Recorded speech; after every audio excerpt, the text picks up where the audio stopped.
بسم اللہ الرحمن الرحیم الحمد للہ رب العالمین والصلاة والسلام علی رسولہ الکریم اما بعد۔ ناظرین کرام، السلام علیکم ورحمۃ اللہ وبرکاتہ۔ بزم رمضانیات جامعہ محمدیہ منصورہ مالیگاؤں میں آپ کا استقبال ہے۔ آج کے پروگرام کا موضوع ہے آیات صیام کی تفسیر، یعنی وہ آیتیں جن میں روزے سے متعلق بیان آیا ہے، ان آیتوں کی تفسیر ہم سماعت کرتے ہیں فضیلت الشیخ ڈاکٹر منظور احمد المدنی حفظہ اللہ کی زبانی۔ اس کی دوسری کڑی آج ہم سماعت کرتے ہیں۔ میں شیخ کا ممنون و مشکور ہوں اور اللہ تعالیٰ سے دعا کرتا ہوں اللہ تعالیٰ شیخ کے علم و عمل میں برکت عطا فرمائے۔ آئیے سماعت کرتے ہیں دوسری قسط۔ شهر رمضان الذي أنزل فيه القرآن هدى للناس وبينات من الهدى والفرقان فمن شهد منكم الشهر فليصمه۔ السلام علیکم ورحمۃ اللہ وبرکاتہ۔ بسم اللہ الرحمن الرحیم، الحمد للہ رب العالمین والعاقبۃ للمتقین، وصلی اللہ علی نبینا محمد وعلی آلہ وصحبہ ومن اتبعهم بإحسان الی یوم الدین۔ محترم سامعین و سامعات، پچھلی نشست میں روزے سے متعلق قرآن مجید کی دو آیتوں کی تفسیر پیش کی گئی۔ آج کی نشست میں روزے سے متعلق قرآن مجید کی مزید دو آیتوں کی تفسیر پیش کی جائے گی۔ اللہ تبارک و تعالی فرماتا ہے، شہر رمضان الذی انزل فیہ القرآن ھدی للناس وبینات من الھدی والفرقان۔ رمضان ہی وہ مہینہ ہے جس کے اندر قرآن مجید نازل ہوا۔ یہ قرآن تمام لوگوں کے لیے ہدایت کرنے والا ہے، اور اس کے اندر ہدایت کی اور حق و باطل کی تمیز کی بہت ساری نشانیاں موجود ہیں۔ محترم حاضرین، اللہ رب العالمین نے اس آیت کے اس ٹکڑے کے اندر یہ بتایا کہ وہ ایام جس کے روزے رکھنے ہیں وہ ایام رمضان کے دن ہیں۔ یعنی پہلی آیت میں یا دوسری آیت میں یہ کہا گیا کہ رمضان کا روزہ فرض قرار دیا گیا ہے اور یہ گنتی کے چند دن ہیں۔ تو سوال پیدا ہوتا ہے کہ وہ گنتی کے چند دن کس مہینے میں ہیں؟ تو اس کا جواب یہ ہے کہ وہ ماہ رمضان کے دنوں میں روزے رکھنے ہیں۔ تو وہ دن جو ہے رمضان کے دن ہیں۔ اس آیت کے اندر ماہ رمضان کی فضیلت کا بھی بیان ہوا۔ وہ اس طرح کہ اللہ رب العالمین نے ماہ رمضان کو قرآن مجید کو نازل کرنے کے لیے چن لیا، اور کسی مہینے کو اختیار نہیں کیا اللہ تعالیٰ نے، بلکہ ماہ رمضان کو اس قرآن مجید کو نازل کرنے کے لیے اختیار کیا۔ تو اس کا مطلب ماہ رمضان کی فضیلت، اور ایک فضیلت پہلے بیان ہو چکی ہے کہ اللہ رب العالمین نے اس ماہ کو روزہ کے لیے اختیار کیا اور چن لیا۔ گویا اس طرح دو فضیلتیں ان آیتوں میں بیان ہوئی ماہ رمضان کے تعلق سے۔ اس آیت کے اندر اللہ تبارک و تعالیٰ نے فرمایا کہ قرآن مجید کا نزول اس مہینے کے اندر ہوا۔ تو کیا سارا کا سارا قرآن مجید اس ماہ کے اندر نازل ہوا؟ مفسرین کہتے ہیں کہ اللہ تبارک و تعالیٰ نے لوح محفوظ سے آسمان دنیا پر ایک ہی مرتبہ قرآن مجید کو نازل فرما دیا ماہ رمضان کے اندر، اور بیت العزہ میں، آسمان دنیا پر بیت العزہ میں قرآن کو رکھ دیا گیا۔ اب وہاں سے 23 سالہ زندگی میں قرآن مجید دھیرے دھیرے حسب واقعہ نازل ہوتا رہا۔ اور ایک معنی یہ بتایا گیا ہے کہ قرآن مجید کا جو نزول ہوا سب سے پہلے، یعنی آغاز جو ہوا غار حرا کے اندر، تو وہ ماہ مبارک ہی تھا، رمضان کا ہی مہینہ تھا جس میں قرآن مجید کا آغاز ہوا، اقرأ بسم ربک الذی خلق۔ تو ان باتوں سے پتہ چلتا ہے کہ قرآن مجید اور رمضان کے اندر گہرا تعلق ہے، یعنی قرآن مجید رمضان المبارک کے اندر بکثرت تلاوت کرنی چاہیے قرآن مجید کی۔ اللہ کے نبی صلی اللہ علیہ وسلم قرآن مجید کا دور کیا کرتے تھے حضرت جبریل علیہ السلام کے ساتھ۔ ہر رات آپ صلی اللہ علیہ وسلم حضرت جبریل کو قرآن مجید سنایا کرتے تھے، دور کیا کرتے تھے۔ جب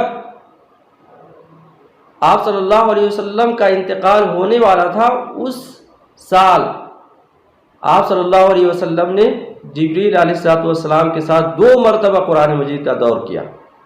اسی طرح آپ صلی اللہ علیہ وسلم نے بعض راتوں میں قرآن مجید آپ صلی اللہ علیہ وسلم نے سنایا، تراویح پڑھائی۔ اور آپ سلف کے احوال جب پڑھیں گے تو پتہ چلے گا کہ سلف نے اس ماہ مبارک کے اندر قرآن مجید سے خصوصی رشتہ رکھا، اور ہر چیز کو چھوڑ کر اس قرآن مجید کو تھام لیا، اس کی تلاوت کی، اس میں تدبر کیا، غور و فکر کیا، جیسا کہ امام مالک رحمہ اللہ سے منقول ہے۔ تو محترم سامعین، ہمیں بھی چاہیے کہ قرآن مجید کی تلاوت بکثرت اس ماہ مبارک کے اندر کریں۔ اسی طرف اللہ تبارک و تعالیٰ اس آیت کے اندر اشارہ فرما رہا ہے۔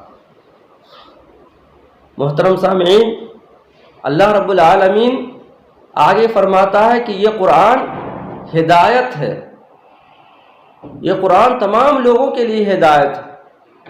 جو اس قرآن مجید کو پڑھتا ہے، سمجھتا ہے، اس میں غور و فکر کرتا ہے، اس کے لیے ہدایت ہی ہدایت ہے۔ وہ ہدایت یافتہ شخص ہے جو اس قرآن مجید کو پڑھتا ہے اور اس میں غور و فکر کرتا ہے۔ اسی طرح اس قرآن مجید کے اندر جو آیتیں ہیں وہ ہدایت کی کھلی ہوئی نشانیاں ہیں، علامتیں ہیں، اور اس کے اندر حق و باطل کی تمیز، کھرے کھوٹے کی تمیز، اور سچ اور جھوٹ کی تمیز وغیرہ کی بہت ساری نشانیاں اس قرآن مجید کے اندر موجود ہیں۔ تو محترم سامعین، قرآن مجید ایک بابرکت کتاب ہے، ایک عظیم کتاب ہے۔ جو اس قرآن کو پڑھتا ہے وہ ہدایت سے بہرور ہوتا ہے۔ محترم سامعین، اس کے بعد اللہ تبارک و تعالیٰ فرماتا ہے فَمَنْ شَهِدَ مِنْكُمُ الشَّهْرَ فَلْيَصُمْ، تو جو شخص اس ماہ مبارک کو پالے وہ اس ماہ مبارک کے روزے رکھے۔ اس آیت کے اندر اللہ تبارک و تعالیٰ نے بیان فرمایا کہ جو بھی شخص اس ماہ مبارک کو پالے اس کے اوپر روزہ واجب ہو جاتا ہے، اگر وہ اپنے گھر میں، گاؤں میں، شہر میں مقیم ہے اور رمضان کا مہینہ داخل ہو جاتا ہے، اس کے اوپر روزہ رکھنا واجب ہو جاتا ہے۔ اور یہ حکم گویا ناسخ ہے اس حکم کے لیے جو پہلی آیتوں میں بتایا گیا کہ پہلے یہ تھا کہ جو شخص روزہ نہ رکھنا چاہے اسے اختیار حاصل تھا، وہ روزہ نہ رکھے اور بدلے میں فدیہ ادا کرے۔ تو وہ حکم جو ہے اس آیت سے منسوخ ہو گیا، اب سب کے اوپر روزہ رکھنا واجب اور ضروری ہو گیا۔ اور تمام مہینے کا روزہ رکھنا واجب اور ضروری ہو گیا، اول سے آخر تک، چند دنوں کا روزہ نہیں بلکہ پورے مہینہ کا روزہ رکھنا واجب ہو گیا، اس لیے کہ اللہ تعالیٰ نے کہا فَلْيَصُمْ، اور یہ امر ہے، اور امر وجوب کے لیے دلالت کرتا ہے کہ یعنی تمام مہینے کا روزہ رکھنا واجب ہے۔ اس کے بعد اللہ تعالیٰ نے کہا وَمَنْ كَانَ مَرِيضًا أَوْ عَلَىٰ سَفَرٍ فَعِدَّةٌ مِّنْ أَيَّامٍ أُخَرَ، اور جو شخص بیمار ہے یا سفر پر ہے تو وہ اور دنوں میں روزہ رکھ لے، یعنی رخصت ہے بیماروں کے لیے، مسافروں کے لیے کہ وہ اور دنوں میں روزہ رکھے۔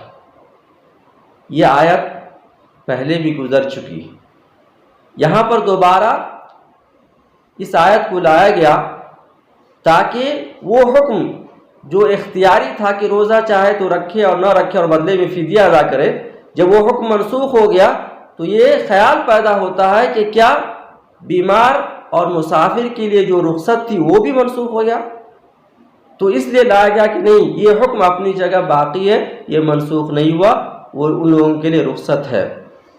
محترم سامعین، بیمار آدمی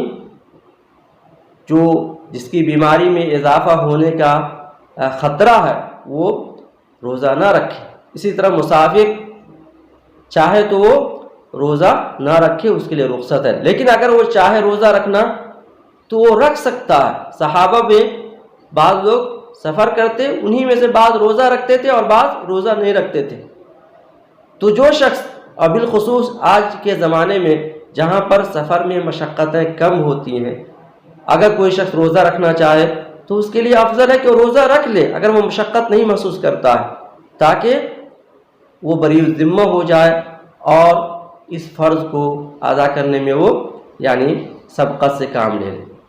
تو وہ روزہ چاہے تو رکھ سکتا ہے، لیکن اگر نہ رکھنا چاہے، مسافر ہے، تو نہیں بھی رکھ سکتا ہے۔ اس کے بعد اللہ تبارک و تعالیٰ نے فرمایا یرید اللہ بکم الیسر ولا یرید بکم العسر، اللہ تبارک و تعالیٰ نے تمہیں جو رخصت دی، مسافر اور مریضوں کے لیے جو رخصت دی، اس سے اللہ تبارک و تعالیٰ چاہتا ہے آسانی پیدا کرنا اور سختی پیدا کرنا نہیں چاہتا۔ اللہ تبارک و تعالیٰ آسانیاں ہی آسانیاں پیدا کرنا چاہتا ہے، سختی نہیں۔ اور یہ یسر کا جو معاملہ ہے، یہ جو آسانی کا جو معاملہ ہے، شریعت کے تمام امور میں ہے، تمام ابواب میں ہے، آپ جس باب میں بھی چلے جائیں وہاں اللہ رب العالمین کی آسانیاں پائیں گے۔ کتاب الطہارہ میں اگر آپ کے پاس پانی نہیں ہے وضو کرنے کے لیے، آپ تیمم کر سکتے ہیں، آپ بیمار ہیں آپ تیمم کر سکتے ہیں، تو ہر باب میں آسانی ہی آسانی ہے۔ یہاں پر اللہ تبارک و تعالیٰ نے فرمایا کہ روزے کے اندر بھی آسانی ہے، اگر آپ بیمار ہیں اور مسافر ہیں تو آپ کے لیے آسانی یہ ہے کہ آپ روزہ نہ رکھیں، تو اللہ تبارک و تعالیٰ اس حکم کے ذریعے تمہارے لیے آسانی پیدا کرنا چاہتا ہے۔ اور کہا وَلِتُكْمِلُوا الْعِدَّةَ، اور اللہ تعالیٰ چاہتا ہے کہ اگر تم بیمار ہو، مسافر ہو، تو اپنے یہ دن بعد میں مکمل کرو، جتنا روزہ آپ نے چھوڑ دیا ہے اتنا روزہ آپ بعد میں مکمل کر لو، چاہے ایک ساتھ مکمل کرو، چاہے مختلف دنوں میں اپنے روزے مکمل کرو۔ اس کے بعد اللہ تبارک و تعالیٰ فرماتا ہے وَلِتُكَبِّرُوا اللَّهَ عَلَى مَا هَدَاكُمْ وَلَعَلَّكُمْ تَشْكُرُونَ، اور اللہ تبارک و تعالیٰ کی ہدایت پر تم تکبیریں بلند کرو، اللہ کی کبریائی اور بڑائی بلند کرو، یعنی اللہ تبارک و تعالیٰ نے تمہیں جو احکام دیے ہیں، تمہارے لیے جو آسانیاں پیدا کی ہیں، تمہیں جو ہدایتیں دی ہیں، ان تمام امور پر اللہ رب العالمین کی تم بڑائی بیان کرو۔ اس سے علماء نے استدلال کیا ہے کہ جب رمضان کا مہینہ ختم ہو جائے اور شوال کا چاند نظر آ جائے تو اس وقت سے اللہ رب العالمین کی تکبیر بلند کرنی چاہیے نماز عید تک۔ اور تکبیر کی صفت کیسی ہو؟ یعنی اللہ اکبر لا الہ الا اللہ واللہ اکبر وللہ الحمد، اسی طرح کی تکبیر وہ بلند کرے اور بلند آواز سے بلند کرے، تکبیر پکارے، جیسا کہ بعض صحابہ سے ثابت ہے۔ اور یہ معاملہ تقریباً بہت ساری عبادتوں کے ساتھ ہے کہ جب عبادتیں خاص ختم ہوتی ہے تو اس پر اللہ کی تکبیر اور بڑائی بیان کرنے کا حکم دیا گیا ہے۔ اللہ تعالیٰ فرماتا ہے فَإِذَا قُضِيَتِ الصَّلَاةُ فَانتَشِرُوا فِي الْأَرْضِ وَابْتَغُوا مِن فَضْلِ اللَّهِ فَإِذَا قُضِيَتِ الصَّلَاةُ فَانتَشِرُوا فِي الْأَرْضِ وَابْتَغُوا مِن فَضْلِ اللَّهِ وَاذْكُرُوا اللَّهَ۔ المہم نماز جمعہ کی نماز جب ختم ہو جائے تو وہاں بھی ذکر و اذکار کا حکم دیا گیا ہے، اور حج کے موقع پر بھی اللہ تبارک و تعالیٰ نے تکبیر بلند کرنے کا حکم دیا، اور یہاں بھی عید کے موقع پر اللہ تبارک و تعالیٰ نے تکبیر بلند کرنے کا حکم دیا۔ تو کثرت سے تکبیر بلند کرنا اور اللہ اکبر کہنا یہ افضل ذکر ہے، افضل ذکر ہے۔ اس کے بعد اللہ تبارک و تعالیٰ فرماتا ہے وَلَعَلَّكُمْ تَشْكُرُونَ، اور تاکہ تم اللہ کے شکر گزار بندے بن جاؤ۔ اللہ تعالیٰ نے تمہیں ہدایت دی، تمہیں نعمتوں سے نوازا، تمہارے لیے خیر کے کام اللہ تبارک و تعالیٰ نے بتائے، تو ان تمام ہدایتوں پر، نعمتوں پر اللہ کے شکر گزار بندے بن جاؤ۔ اللہ رب العالمین کا شکر ادا کرو اپنی عبادتوں کے ذریعے، اپنی اطاعتوں کے ذریعے، اب ذکر و اذکار کے ذریعے۔ شکر کا مطلب کیا ہے کہ آدمی اپنی زبان سے اللہ رب العالمین کا حمد بیان کرے، ذکر و اذکار کرے، اپنے دل سے اللہ کی عظمت کا قائل ہو جائے، اللہ کی نعمتوں کا احساس کرے، یہ شکر ہے، اور اپنے اعضاء اور جوارح سے اللہ کے احکام کے مطیع و فرما بردار بن جائے، یہی شکر ہے۔ ایک مرتبہ عائشہ رضی اللہ عنہا نے نبی کریم صلی اللہ علیہ وسلم سے پوچھا کہ آپ اپنے آپ کو کیوں تھکاتے ہیں، اتنی عبادت کیوں کرتے ہیں جبکہ آپ کے اگلے اور پچھلے سب گناہ معاف ہیں؟ تو آپ نے فرمایا افلا اکون عبدا شکورا، کیا میں شکر گزار بندہ نہ بنوں اللہ کا؟ تو شکر مطلوب ہے بندوں سے، ہر حال میں اللہ کا شکر ادا کرنا چاہیے، نعمت میں اور شر وغیرہ ہر حال میں اللہ کا شکر اور جو ہے بجا لانا چاہیے۔ محترم سامعین، اس کے بعد اللہ تبارک و تعالیٰ فرماتا ہے وَإِذَا سَأَلَكَ عِبَادِي عَنِّي فَإِنِّي قَرِيبٌ أُجِيبُ دَعْوَةَ الدَّاعِ إِذَا دَعَانِ فَلْيَسْتَجِيبُوا لِي وَلْيُؤْمِنُوا بِي لَعَلَّهُمْ يَرْشُدُونَ۔ اور جب آپ سے میرے بندے سوال کریں تو آپ ان سے کہہ دیجئے کہ میں بالکل قریب ہوں، فإني قریب، میں قریب ہوں، اجیب دعوت الداعی اذا دعان، جب بندہ مجھے پکارتا ہے تو میں ان کی پکار کو سنتا ہوں اور ان کی دعاؤں کو قبول کرتا ہوں۔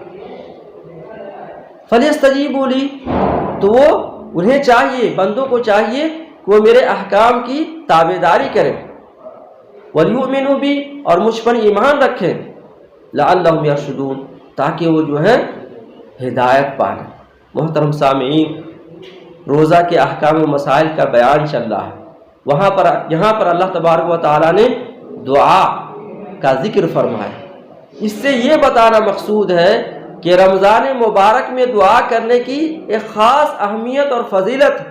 اس ماہ مبارک میں بکثرت دعا کرنی چاہیے، بکثرت دعا کرنی چاہیے، اس لیے کہ یہ ماہ مبارک اور یہ روزے ان دنوں میں ہماری دعائیں قبول ہوتی ہیں۔ اللہ کے نبی صلی اللہ علیہ وسلم فرماتے ہیں کہ 3 لوگوں کی دعائیں کبھی رد نہیں کی جاتی، ایک وہ شخص جو حاکم اور عادل ہے، عادل بادشاہ، اور دوسرا وہ شخص جو روزے دار ہے، تو روزے دار کی دعائیں رد نہیں ہوتی، اور تیسرا مظلوم شخص، ان لوگوں کی دعائیں قبول ہوتی ہیں، رد نہیں ہوتی۔ تو بکثرت ہمیں دعا کرنی چاہیے، لیکن دعا کے آداب کا پاس و لحاظ بھی رکھنا ضروری ہے۔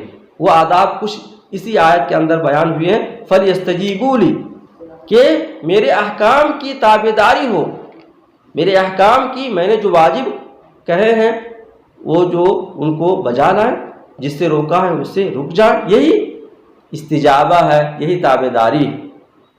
اور ایمان بھی، تو مومن بندے کی دعائیں اللہ رب العالمین ضرور قبول کرتا ہے، مومن بندے کی دعائیں اللہ رب العالمین ضرور قبول کرتا ہے، بالخصوص ماہ مبارک کے اندر۔ تو بکثرت ہم دعا کریں اور جامع دعاؤں کو کا انتخاب کریں، اور اللہ رب العالمین سے جو ہے خصوصی طور پر ہم دعائیں کریں۔ اس کے بعد اللہ تبارک و تعالیٰ فرماتا ہے لعلہم یرشدون، تاکہ وہ لوگ رشد کو پا جائیں، ہدایت کو پا جائیں۔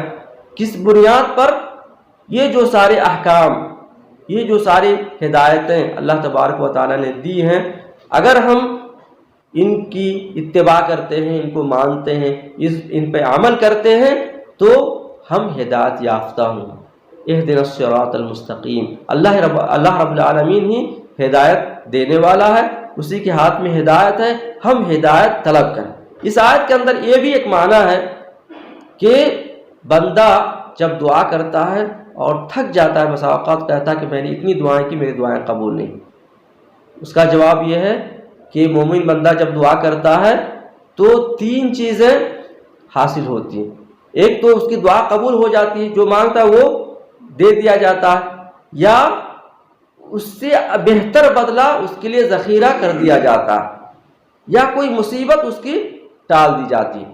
بعض علماء نے کہا ہے کہ دعا قبول ہوتی ہے یا نہیں ہوتی ہے اس کی فکر مت کرو، بلکہ دعا ایک عبادت ہے، بکثرت دعا کرو، اس کی فکر نہ کرو کہ قبول ہوتی ہے یا نہیں ہوتی۔ اور بالخصوص ماہ رمضان میں ہمیں دعا کرنے کی ضرورت ہے، اپنے لیے، اپنے رشتہ داروں کے لیے، تمام مسلمان بھائیوں کے لیے، اور ہر طرح کی خیر و بھلائی کے لیے۔ اللہ رب العالمین سے دعا ہے کہ اللہ رب العالمین ہم تمام مسلمانوں کو قرآن مجید سمجھنے اور اس پر عمل کرنے کی توفیق عنایت فرمائے، آمین۔ وآخر دعوانا الحمد للہ رب العالمین، والسلام علیکم ورحمۃ اللہ وبرکاتہ۔